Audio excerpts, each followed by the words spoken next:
நம்ம வாழ்க்கையில் மிக முக்கியமான உறவு முறை எதுன்னு நினைக்கிறீங்க? அப்பா, அம்மா, மகன், மகள், சகோதரன், சகோதரி, அத்தை, மாமா, தாத்தா, பாட்டி. இதில் ஏதாவது ஒன்று நீங்கள் நினைக்கிறீங்களா? இல்லை. நான் என்ன நினைக்கிறேன்னா, மிக முக்கியமான உறவு முறை கணவன் மனைவி தான்.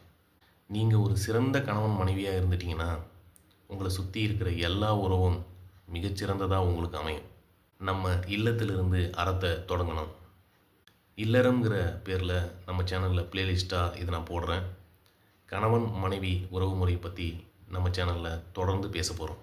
ஏன்னா கணவன் மனைவி மிக முக்கியமான உறவு முறை. அறம் கொண்ட மனிதர்களின் எண்ணிக்கையை அதிகரிக்கிறது தான் நம்ம நோக்கம். சேனலை சப்ஸ்கிரைப் பண்ணி சப்போர்ட் பண்ணுங்கள். வீடியோ பிடிச்சிருந்தா லைக் பண்ணி ஷேர் பண்ணுங்கள். அறம் உலகை வழிநடத்தட்டும்.